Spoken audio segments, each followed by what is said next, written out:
Welcome to episode number 69, of the Cheesesteaks and Controllers podcast, presented by Fox PHL The Gambler, 102.5 FM, 1480 AM, and iHeartRadio, plus anywhere you get your podcast, Spotify, Apple Podcast, Amazon Music, and more. My name is Jason Finelli, and I am the esports and gaming insider for Fox PHL The Gambler, and we have here a fantastic episode for you this evening. Going to go over all of the recent releases from the Philadelphia Fusion and what that means for the team going into Overwatch 2. Going to give you a full recap of my weekend at TooManyGames, a fantastic convention that happened last weekend. I was there last Saturday up there in Oaks. And then at the end of the show, we're going to give you a review. I haven't had a review on the show in quite a while, so I figure I'm going to break out of the doldrums here, get you a brand new review, but this time on a piece of hardware as opposed to software. But before we do any of that, let's break right down into the 6 in 60 seconds. The League of Legends World Championships 2021 group stage is in full swing. North American teams, Cloud9 currently sits at 0-3, while 100 Thieves and Team Liquid are both 1-2. Defending champion Dam1 Gaming Kia is 3-0 and looking scary. Valorant's Last Chance qualifier has been indefinitely postponed after a positive COVID test was received before day 2 of competition. Rainbow Six Siege caster Kickstar tragically passes away this week at the age of 24. A statement from the family confirms an auto accident as the cause of death. The Pokemon Company confirms that Pokemon Legends Arceus will not be fully open world, instead using Monster Hunter style exploration. Battlefield 2042 unveils Hazard Zone, a new multiplayer mode focused not on eliminating other teams, but on extracting data from fallen satellites. And finally, classic Super Nintendo platformer Joe and Mac will return in 2022, thanks to European publisher Microids. Those are your 6 in 60 seconds. And as always, the 6 in 60 seconds are brought to you tonight by our sponsor here at Cheesesteaks and Controllers. That's Ghost Shaver. The Ghost Shaver is designed to feel like an extension of your arm, allowing the user to reach anywhere on the head, face, or body. The precision cutting system gives you a close and smooth shave every single time, with 5 different rotary flex action super thin blades and a patented handle design that fits into the palm of your hand precisely. Go to ghostshaver.com to check things out and get yours. That's Ghost Shaver, a shave above the rest. Yes, that is your 6 in 60 seconds for the week. Pretty sad news for the Rainbow Six Siege community, with Kickstar tragically passing away at the age of 24. One of the best casters that the game had. Very, very sad time for them. And also, it's a natural segue, unfortunately, to the tragic and sad news that we had here at Fox PHL The Gambler earlier this week. Mike Tallarita, Towels, as he was known by Brace and by his best friends, the station manager of the show, of the entire station, who many credit as the reason that this station even exists in the first place, and a man that I understand was the deciding factor for me to be a part of Fox PHL The Gambler and to take this leap on esports and video games. Tragically lost his life at 45 years old earlier this week. He contracted COVID, was fighting it, but ultimately it got the better of him, and we lost a great man this week. I have talked to him a couple of times. I'm not going to pretend that I was his best friend, and not because we didn't get along, just because I did not have the same amount of interactions as the rest of the station did. I talked to him. I enjoyed it. I thought he was a great person to talk to, a great person to collaborate with in the few times that I did. But just from hearing all of the testimonials from Brace and John Jansen and other people who have called in to say their well wishes. It's a huge loss for the station, a huge loss for his community, and a huge loss to his wife and 2 children. So, Michael Tellerita, we will miss you, and thank you for giving me this platform. It's a small thank you. Again, I'm new here, but I thank you for for signing off and giving me this platform to talk about video games and esports every week on the radio. And if you want to donate, his family has asked that in lieu of flowers or gifts or anything like that, that you make a donation to a scholarship fund in his name to the Haverford School, where his son is currently playing baseball. A fantastic first baseman for the Haverford School, and one that maybe a decent prospect here, very good prospect, I should say, based on the things that I was reading about him. So if you want to go to his obituary, I can link to it tomorrow when I post the link. And if you want to donate to that cause, that would be the best way to show your support. Rest in peace, Michael, and thank you for everything. But now moving on to the first segment of the show, because as Sean Brace said on his show, Mike would want us to keep things going. We would want us to do our thing. Let's talk about the reason that I am on this network, the reason that I was brought in. Let's talk about your Philadelphia Fusion. Now, the Fusion are doing some interesting things in the offseason so far. Obviously, we're not playing any matches. The world champions, the Shanghai Dragons, were crowned a couple weeks ago. But now we're in what is normally called Roster Mania. And by that, I mean Roster Mania is where a bunch of players are cut from their respective teams and then re-signed elsewhere, and we have new teams again. It happened in Call of Duty League all the time. I think I've talked about it in Call of Duty League a couple of times before. But Overwatch League is having an interesting one specifically this year with the change to Overwatch 2 coming in April. And with that has come some very sad, some very heart-wrenching cuts that had to have been made, announced on the team's Twitter this week. Some big-time names, some names that we have had on this team since its inception, and some names that I really did not think would ever leave the team, to be honest with you. First and foremost, basically everybody that we signed in the offseason last year is gone. Mono from New York Excel is leaving the entire league. I believe he is starting military duty in his country soon. So that's why he's leaving. This was always his last season, and he decided to play with us. The entire coaching staff is gone. Head coach 9K, assistant coaches Moby Dick and Chris Tiefer, who accepted the head coaching job at the London Spitfire. He was an interview here last year leading up to the playoffs. So very happy for him. Glad that he's trying the head coaching gig. We'll see how that works out for him. Shockwave, which honestly, not the bad pun, but Shockwave leaving really surprised me. I thought he was a young, up-and-coming player.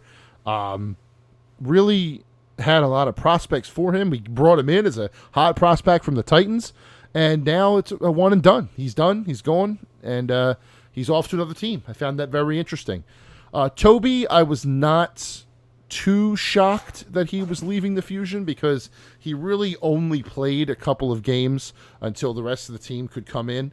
So I'm not entirely I don't want to say against it, but I'm not entirely surprised that it happened. It didn't shock me as much as some of the others. Rascal, who I thought was going to be in this team next year and back for more, he is gone. Going from the Shock to the Fusion to the free agent rack. We don't know where he's going to end up from there, but the fact that he is now no longer a Fusion member is interesting as well. Head coach 9K, as I mentioned earlier, just a one-and-done year for 9K. I wonder if that was always the case. Not sure why that happened. So those were the cuts that, some would come to expect, but at the same time, you wonder, if they would actually, hang around or whatever. Now we get into some really sad and shocking cuts. All coming on the 13th, which was yesterday, Wednesday. Filming this, recording this on Thursday night as usual. Funny Astro, no longer being part of the team, who has been on the team for the past couple of years and has been a crucial part of the success that the team has seen. That's a shocking one to me. I really thought he was going to be a major part of this team going forward into the Overwatch 2 era, because supports are still going to be a big part of Overwatch 2, and his Lucio is one of the best there is. So to see him no longer be a member of the Fusion really shocked me. I did not expect to see him go his separate ways. I'm hoping maybe that he just tries free agency, it doesn't work, and he comes back, because I really thought he's a big part of this team, but he's now gone. As is EQO, another fantastic player, having very deep versatility, being able to play one of like 5 or 6 different heroes. He's been on the team for 4 seasons. Ever since the inception of the league, he's been a part of the Fusion. And he's gone as well. He is no longer a part of the Fusion. I don't know where he's going to end up, but there are plenty of teams who are in need of a good damage player, and he would suit them very well. So I do not expect him to be in free agency for too long. Then again, with so many other players being cut or retiring from their respective teams, I don't even know if the teams that need stuff before are going to look the same as they do. Now, it's all, that's the beauty of roster mania, I suppose, if you want to call it beauty. So then that was the end of him. And then Poco, who never even had a chance to see playtime this year, thanks to COVID-19 restrictions in his home country, is also no longer part of the team. The fact that his last season as part of the Philadelphia Fusion was spent not playing a single game for the Philadelphia Fusion makes me incredibly sad. The fact that his last game with this team was in the 2020 Grand Finals is a heartbreaker, and I wish him all the best in the entire world. He had a year off to prepare and get better, and now he's got a new era of Overwatch to deal with. I hope he can land somewhere that wants him, and I hope he can land somewhere that treats him good, because he deserves it. He's a great player, and I wish him the best as well. Another EQO and Poco, 2 original Fusion members gone. So you may be wondering, with all those cuts, who does that leave? It leaves the new assistant coach in Chara. It leaves the new head coach in Jin from T1 Jin. It leaves Carpe, who I don't think they'll ever cut. I think Carpe will be a member of the Philadelphia Fusion for as long as he wants to be. It leaves Alarm, the 2020 Rookie of the Year, who had a solid sophomore season. And Hatpa is still part of the team as well, I believe. Sitting there as the only tank on the team at the moment. So 3 players are left on your Philadelphia Fusion. Now, granted, it's October. We're not going to play any matches till April. I don't know when the signings in free agency start. I don't know when that whole thing happens. But obviously there's going to be a squad of 5 with some alternates when it's time. But honestly, I thought we had our squad. I did. I thought Carpe, EQO, playing damage, Funny Astro, and Poco was a tank, wasn't he? Funny Astro and Alarm, Funny Astro and Alarm in support, and then Hotba on tank. There's your team. That's the squad I thought we were going to field. But it looks like that's not going to happen, because many of those players, all but 3 of the players that were on the team last year, are now gone.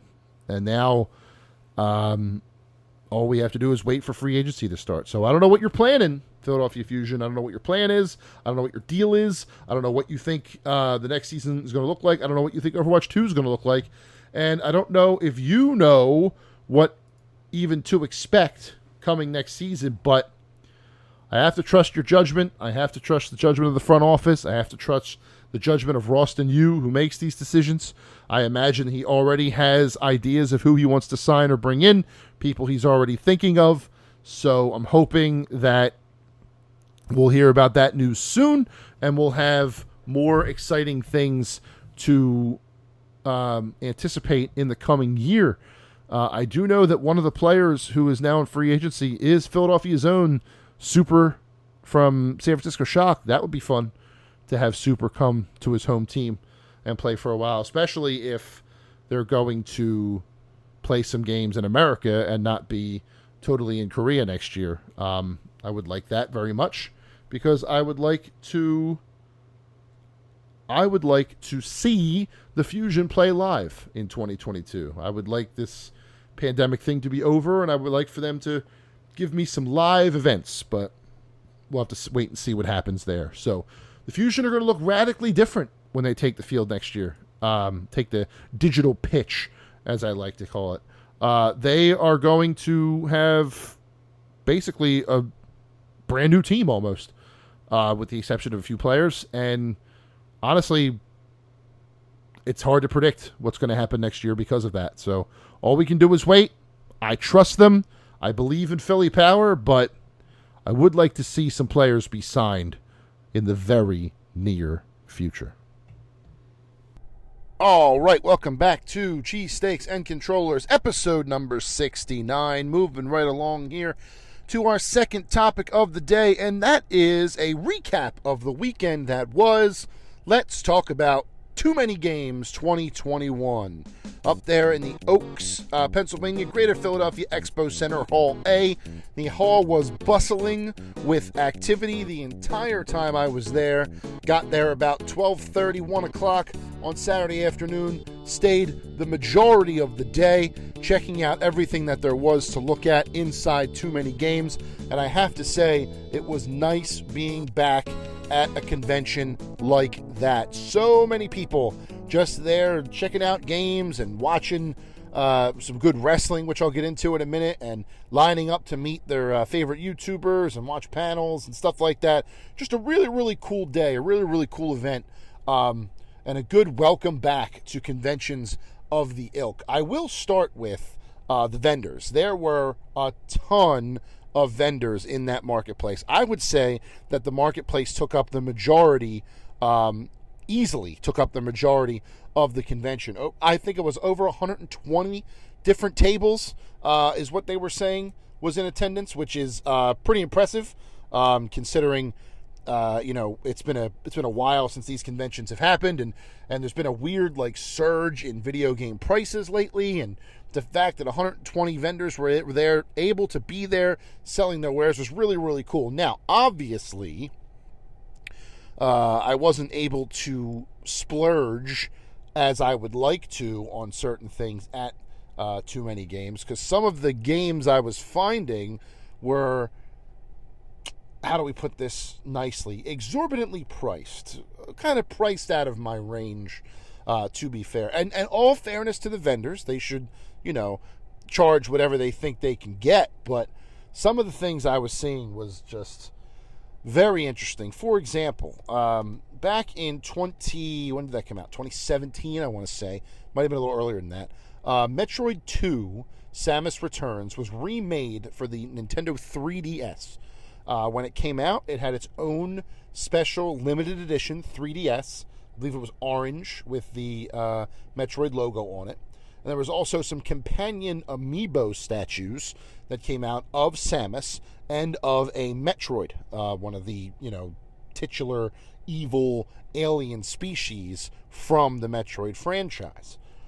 This one vendor table, had both the 3DS and the amiibo as part of their wares. And when I asked how much he wanted for just the amiibo, because that's all I'm interested in, I don't need the 3DS, he said, unfortunately, they're part of a bundle. I'm not selling the amiibo separate. Everybody seems to want the amiibo separate, but I'd like to sell them together. So I bit, and I said, all right, how much do you want for both the 3DS and the 2 amiibo? And he said $1,000. And I said, oh, sorry. See you, pal. Can't help you there. Appreciate it, but just a little bit out of my price range. I can't be spending $1,000 on the 3DS and 2 amiibo. It's just way out of my league. So I could not afford that. And there were a couple other things like that. There's a rare Nintendo 64 game. If you remember Clay Fighter from back in the day, Clay Fighter 1 and 2 were on Super Nintendo. The Nintendo 64 sequel was called Clay Fighter 63 and a third, making fun of the Naked Gun. And then there was a director's cut version of that game called the Sculptor's Cut that was only available for rent at Blockbuster. They never sold the game generally to the public. It was only made available through Blockbuster. So those cartridges are hard to come by. And I happened to see one at one of the vendors, and the boy wanted $1,340. And that is too much for me. So I kindly said no thank you and went my separate ways again. There was a vendor that had the first 2 Persona games on PlayStation for $1,000 combined. And they're some of the rarest PlayStation games that there are. Again, I said no thank you.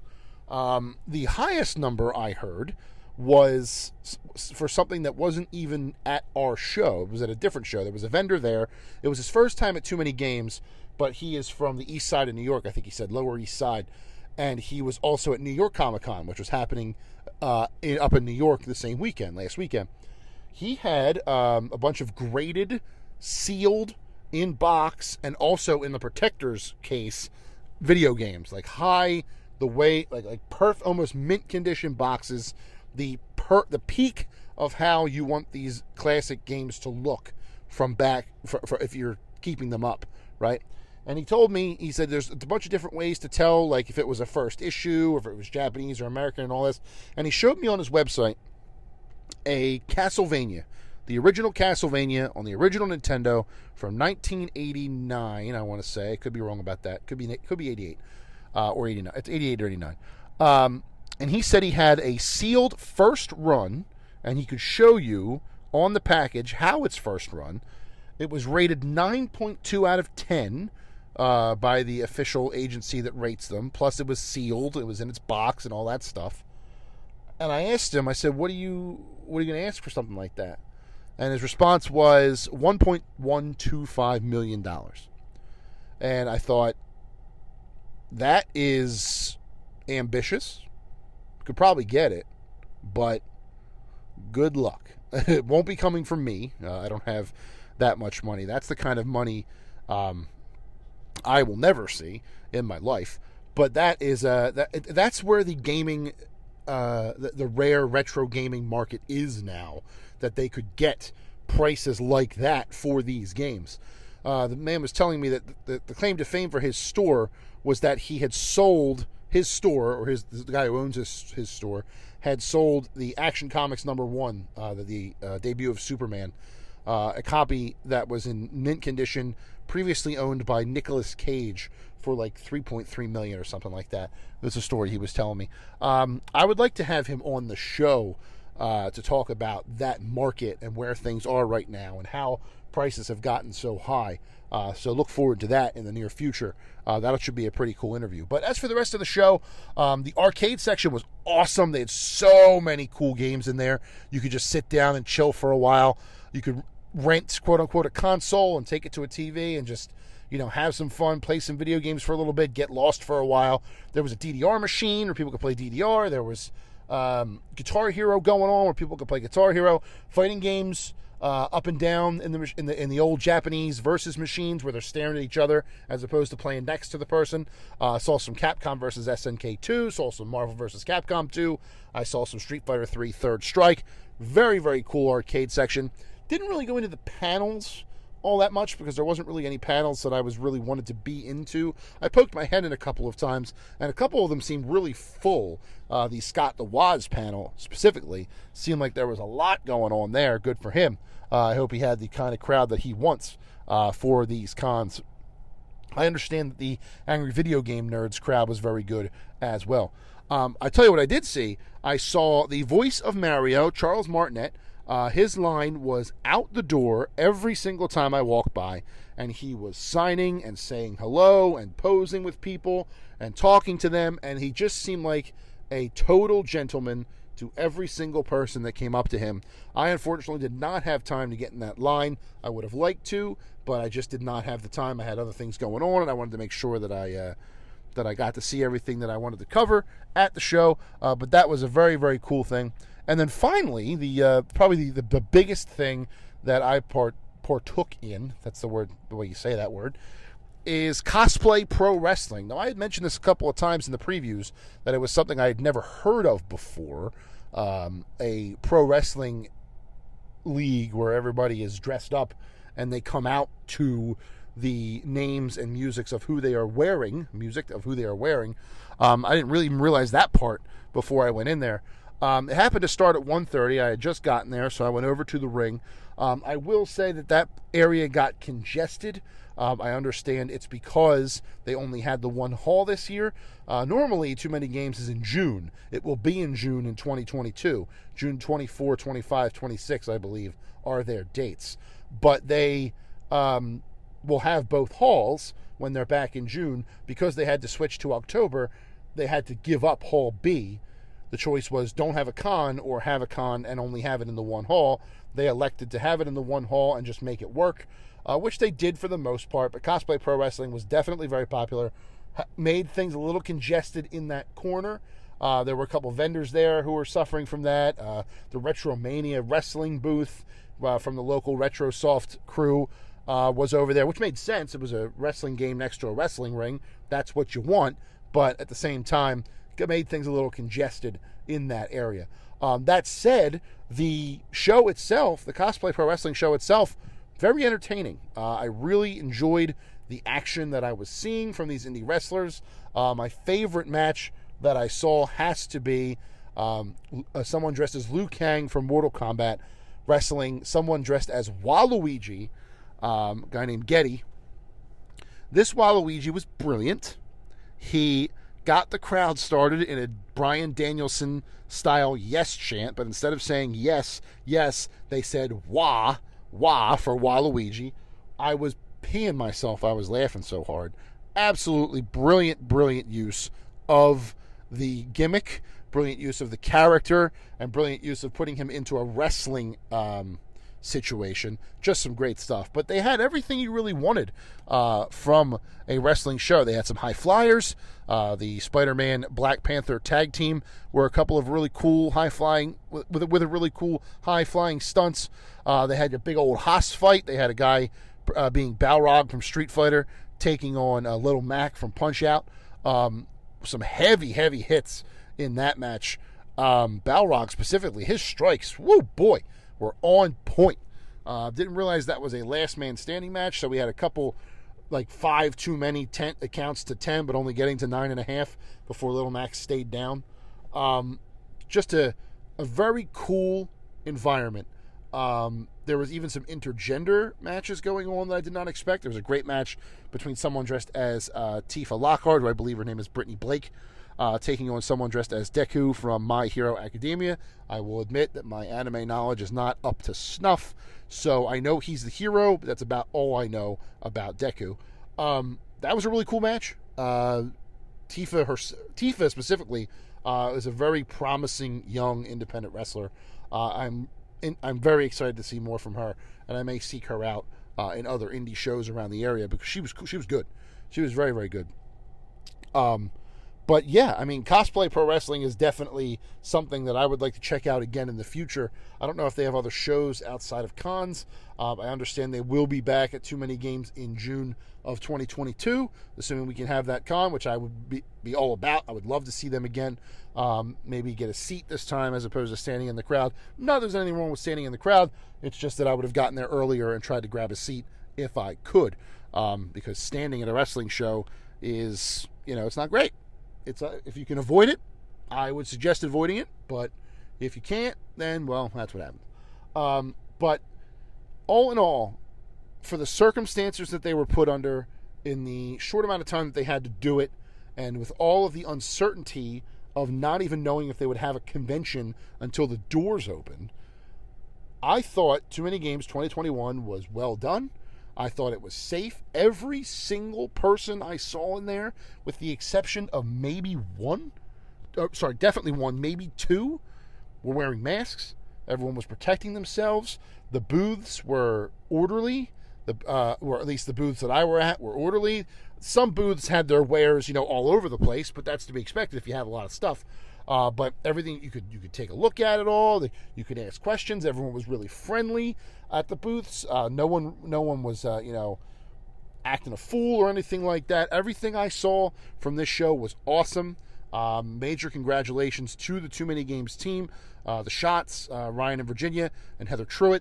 I think they did a fantastic job with this con. I am very much looking forward to going back in June of 2022. I'm hoping maybe I can get a little more involved next time, just because I feel like it's a great event. And anything I can do to encourage more video game events and video game conventions in and around this area, I will do. Because, even in my situation, I went up there, I was working, I was covering, I was meeting people, but I also met up with one of my best friends. We walked the con together, we talked, we laughed, we joked, we looked at some stuff. He bought some games. I did not. We were looking for one game in particular that has become a bit of a meme or a joke between him and his friends. I looked at every stinking vendor in that joint and did not find it. Really, really kicking myself for that. But next time I will find it, or I'll, eventually eBay it. In fact, one of the games he bought. This friend was on the show before. His speedrunner Carl Germ. I completely forgot he was on the show before. So if you're a listener of Cheesesteaks and Controllers, you know the friend that I'm talking about. It was Carl Germ, speedrunner, ran Night in the Woods Demon Tower at this past Awesome Games Done Quick back in January of this year. He was looking for a game called on Super Nintendo called Mecha Robot Golf, which was a adaptation of a Super Famicom game in Super Nintendo called Birdie Try. The story goes that Birdie Try was sponsored by an actual Japanese golfer who was on the cover, and he was on the title screen of the game. So when they were thinking about porting it to the U.S., they thought, well, no one's going to know who this golfer is. What should we do? And someone came up with the idea of, just turn him into a robot. So they did. They turned him into a robot, and Mecha Robot Golf was born. Carl's a big music guy, a big video game music guy, and the meme part of it comes from one of the songs being called playing golf, and in parentheses, exciting. Like, playing golf is always exciting. It's very funny. Very funny joke. I scoured every vendor of that place for the cartridge, did not find it.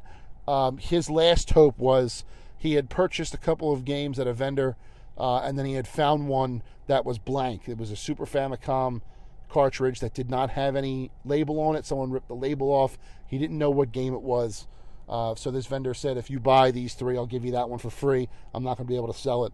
He took it. He went home. He got on live stream. He plugged it in for all to see. We all found out together that it was Home Alone on Super Nintendo. a bit disappointing when all was said and done. But that's the kind of fun you can have at a TooManyGames event. Thanks to TooManyGames and their vendors, he was able to have that little moment of levity in his live stream before going back to Demon Souls and being very frustrated. So thank you to Carl Germ for that laugh, and thank you to the TooManyGames crew for an excellent time.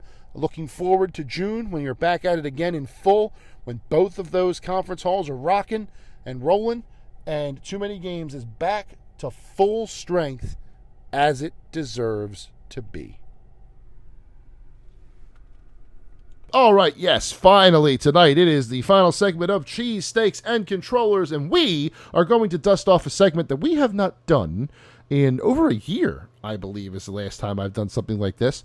We are going to review something. We're going to have a full-on review right here on Cheese, Steaks, and Controllers. But this will be the first time a podcast first. A landmark episode is this episode 69. It'll be the first time we ever review not a game, not a piece of software, but a piece of hardware. And to do that, we have to officially start up the review segment of Cheesesteaks and Controllers. So play that music, if you please.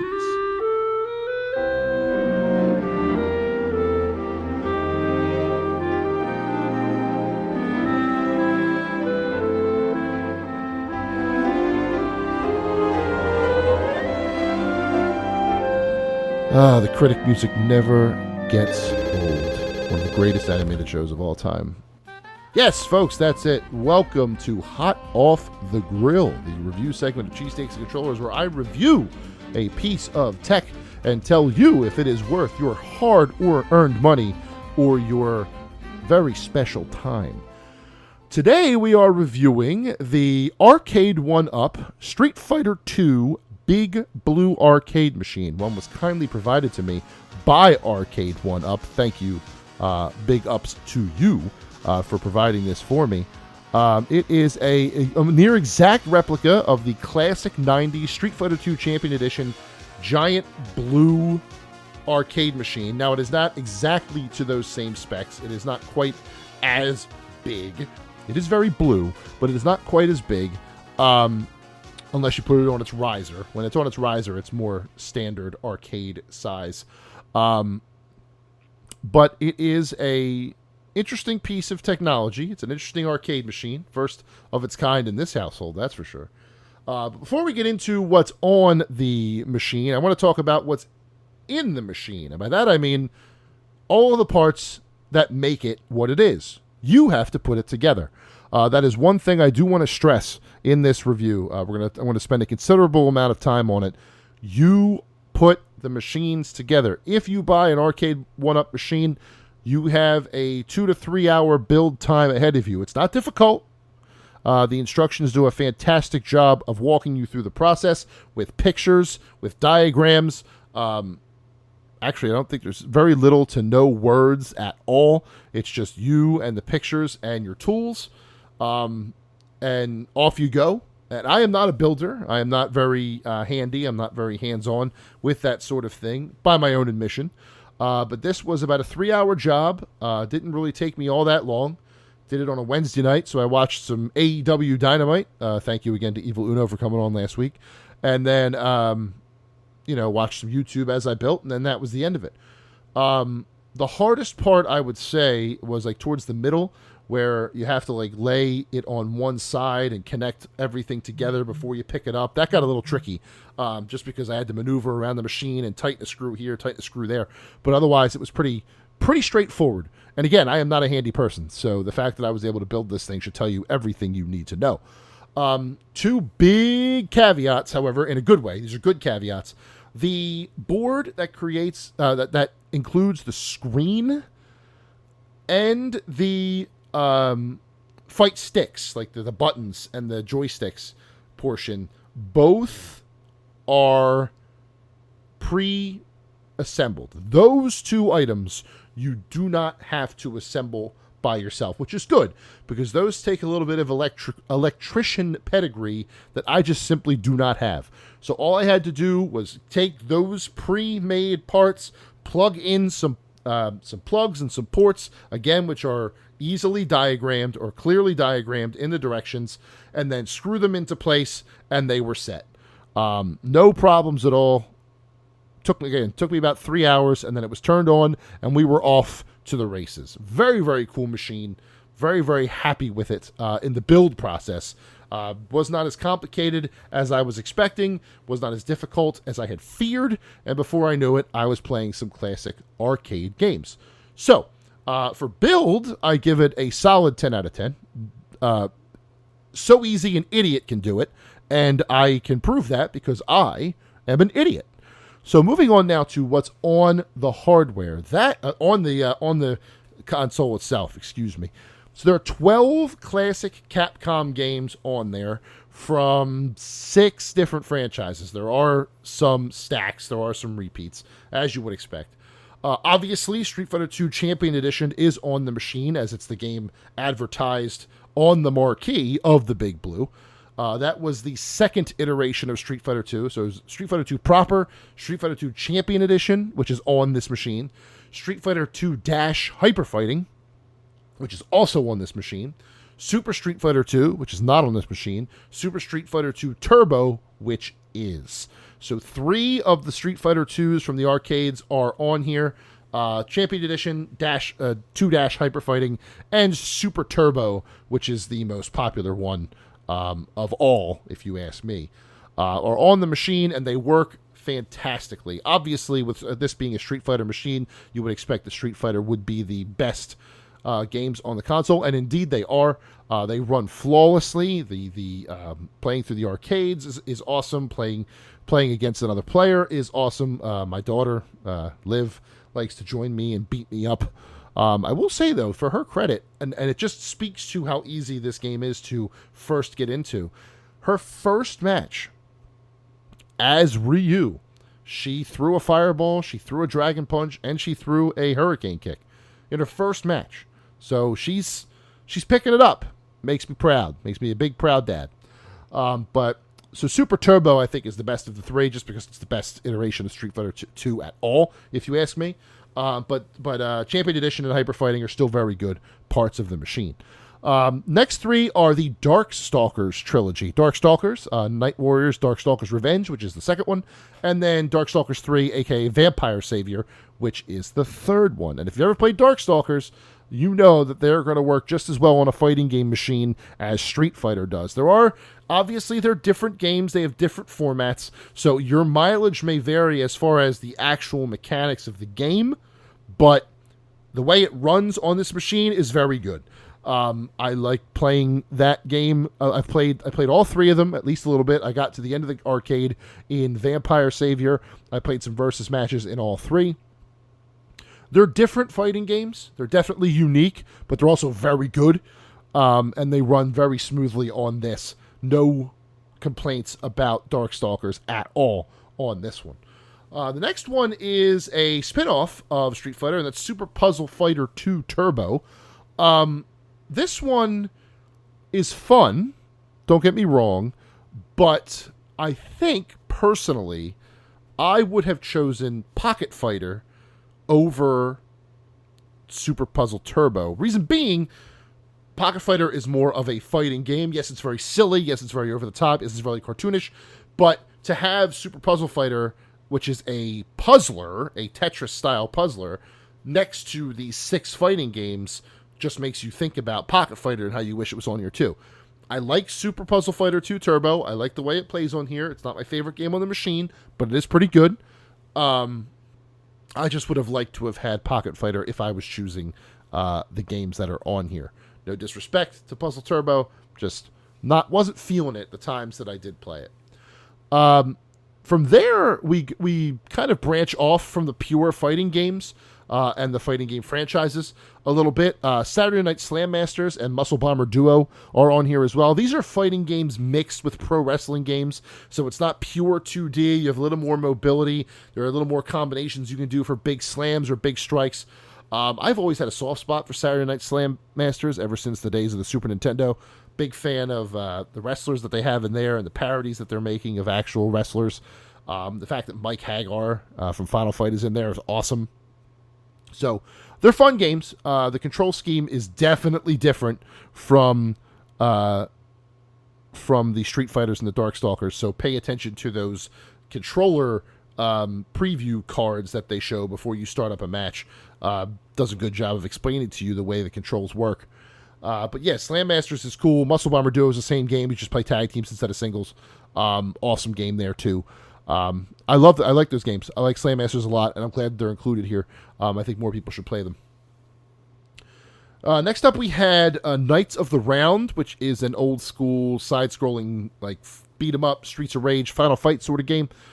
It's fine. It's not. You get to pick from one of 3 players. One is really fast, the other one's really strong, and the third one's right in the middle. Lancelot, the fast one, Percival, the strong one, Arthur, the middle one.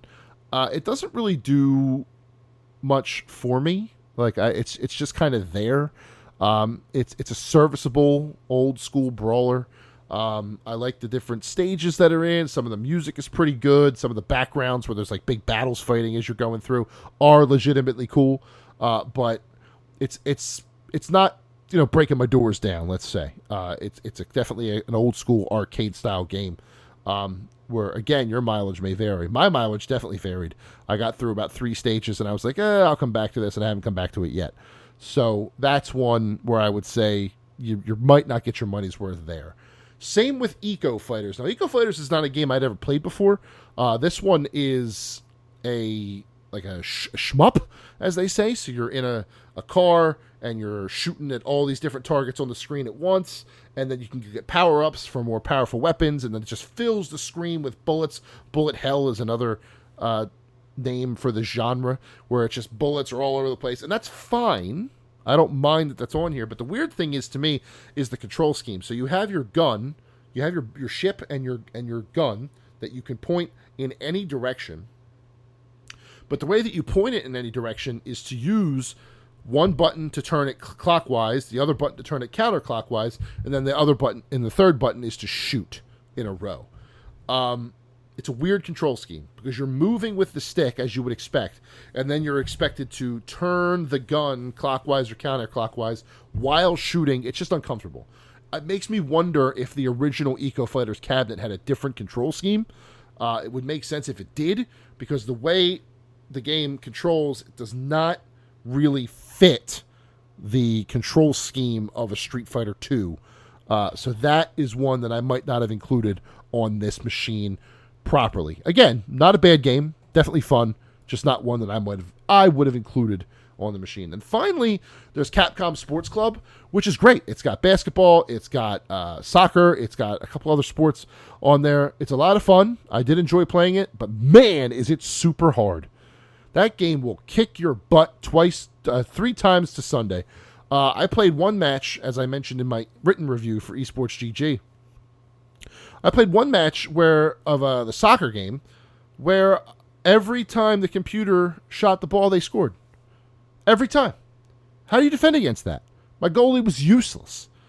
It was definitely some old school arcade frustration happening there. You can definitely tell what mechanics in a game were made specifically to take the money of the people that were playing it through continues, the people who were determined to beat it, the whales, let's say.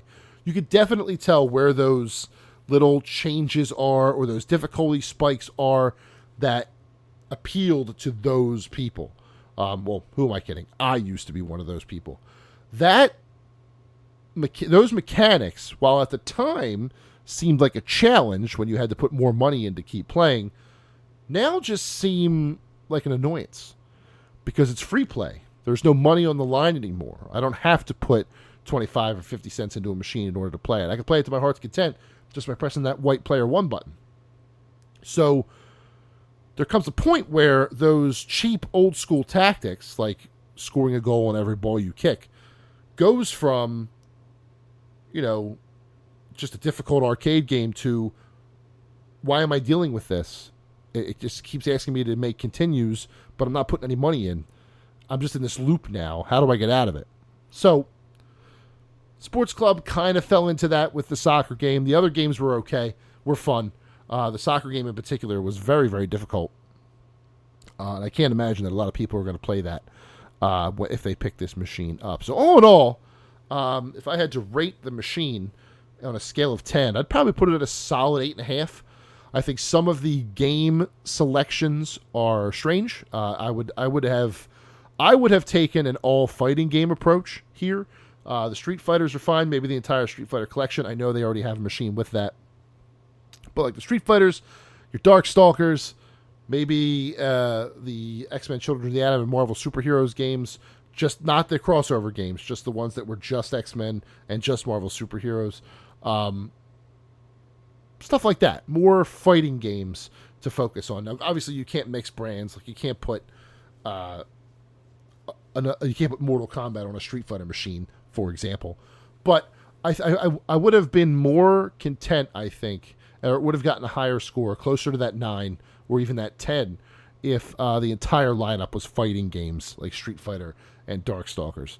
Now, granted, I don't know that Capcom even has that many fighting games to put on there, which could be the reason why they went with some of the other games that they went with. But even then, there are some games I would have preferred as opposed to the ones we got. Like, I would have played the heck out of Alien vs. Predator by Capcom instead of Knights of the Round.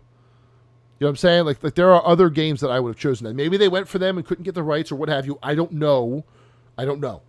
But I feel like the game selection after Street Fighter and Darkstalkers and to an extent Saturday Night Slam Masters, is less than desired.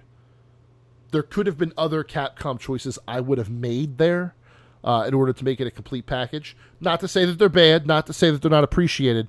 I just would have gone a different way, if that makes sense. So a solid 8.5 out of 10 for this machine. Would recommend the purchase if anyone is thinking about it. It is a bit of a hefty price tag at $5.99. So it is something you need to dedicate some funds to. But the games on there are fun. Playing them with your family or your friends is fun. And most importantly, building it, while seemingly intimidating, is very much not.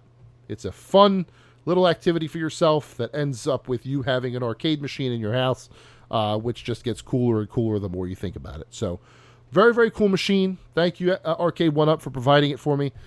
Congratulations on the machine. I look forward to seeing the next stuff from you in the future. Hopefully there's some new cool machines coming out very soon. I know they just announced one for Tron and a couple other ones. Very, very cool. So, with that, that is the end of episode 69 of the Cheesesteaks and Controllers podcast, presented by Fox PHL The Gambler, 102.5 FM, 1480 AM, iHeartRadio, and wherever you get your podcasts, Spotify, Apple, Amazon, you name it. My name is Jason Finelli. I am the esports and gaming insider for The Gambler. And I hope you enjoyed everything you listened to tonight. If you have any suggestions, if you have any questions, if you have any concerns, find me at Big Man Finelli on Twitter. Thank you again to Arcade1Up for providing their arcade machine for tonight's review. Thank you to TooManyGames for an excellent con this weekend. I look forward to your next iteration in late June. And most of all, thank you for listening to all these words. It is always very much appreciated. You all know how much I love the fact that you tune in to listen to me talk about video games every week. And I hope that you continue to do so in the near future. I hope you have a great week and a great weekend and an even better week right behind it. I will talk to you again next week. Until then, thank you so much for listening. Rest in peace, Michael Talarita. We will miss you dearly.